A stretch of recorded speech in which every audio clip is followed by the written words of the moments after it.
خوست والي مولوي عبدالله مختار د یاد ولایت له سوداګرو او پانګوالو سره ځانګړې ناسته ترسره کړه. د یادې ناستې پر مهال خوست والي د هیواد له ټولو پانګوالو او سرمایه‌دارو کسانو غوښتنه وکړه چې د نورو هیوادونو ترڅنګ د په کور دننه پانګونې ته لا زیاته پاملرنه وکړي. خوست والي مولوي عبدالله مختار له پاکستان سره د سوداګرۍ بندېدو ته په اشارې سره وویل چې اړونده چارواکي د تلپسیر د دې په لټه کې دي تر څو له نورو هیوادونو سره د سوداګرۍ په برخه کې پر بدیلو لارو کار وکړي چې خوشبختانه په یاده برخه کې بریالي شوي هم دي. مولوي عبدالله مختار په ټولو هیوادوالو خصوصا خوست میشتو غږ وکړ چې له پاکستان سره پر بندرونو کې د افغان تجارانو له بندو توکو استفاده وکړي تر څو مو تجاران له زیانونو څخه تر ډیره ژغورل شوي وي. مولوي عبدالله مختار په اړونده برخه کې تجارانو او پانګوالو ته د هر راز مرستې ډاډ ورکړ. نن مو ټولو تجارانو سرمایه‌دارانو ته دعوت ورکړ چې هغوی دلته راشي د سرمایه‌ګزارۍ لپاره. موږ کوشش کوو چې امکانات ته برابر کړو، فرصتونه ورته ایجاد کړو او دوی د خپلو هیوادوالو لپاره د کار زمینه مساعده کړي او دلته خپله سرمایه‌ګزاري وکړي.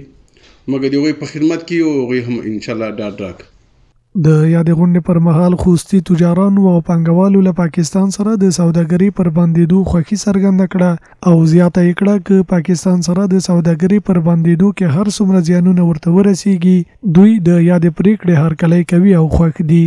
د دوی په وینا له پاکستان سره د سوداګرۍ پر بندېدو به دې ته زمینه برابر کړي تر څو له دغه هیواد څخه د سوداګرۍ پر ځای له نورو هیوادونو سره پر بدیلو لارو تجارت ته مخه لا ډیره شي. چې موږ د خلکو سره د نظام سره د غسر ویلوړي ذکر سره ویلوړي چې داغه په حق ان شاء الله د ریزم نیولای او په حق دی هم کمی تونی هم شي ان شاء الله موږ بیا ورسره ویلوړي چې څومره لار باندې چې موږ ذکر سره ویلوړي تر څو پر موږ تجارت موضوع د خلک سره صفه شوی نوي یو صفه ستره میکانیزم نوې جوړ شوی په منځ کې موږ د تامدای کلیار بنديږي که هر څومره کې مطلقه تجارت بنديږي موږ نقصان تاون ته ممدای ان شاء الله مبارزه ته ممدایو. اقتصادي شنون کې پاکستان سره سوداګرۍ بندېدو ته په اشارې سره وایي چې د هیواد پر ځان بسیاینې او له نورو هیوادونو سره په اقتصادي او ټولنیزو برخو کې دا یو مثبت او تاریخي ګام دی. اقتصادي شنون کې زیاتوي نږدې ده چې له یادې پریکړې وروسته به افغانان د یو سالم او ګټور تجارت درلودونکي وي. نو دا ډیره په ځای پریکړه ده، علمي پریکړه ده او په راتلونکي کې که چیرې پاکستان دا لارې خلاصوي زه زیری درکوم ټولو افغانانو ته چې دا به خلاصېږي خو په دایمي ډول به خلاصوي. دا به په سیاست پر اړه نه لري او دا به نه د ګمنام حاکم له خوانه چې خپل وزیر تجارت پاکستان هم نه دی په خبر او بنديږي. نو زه فکر کوم چې دا موږ د پرګټه ده.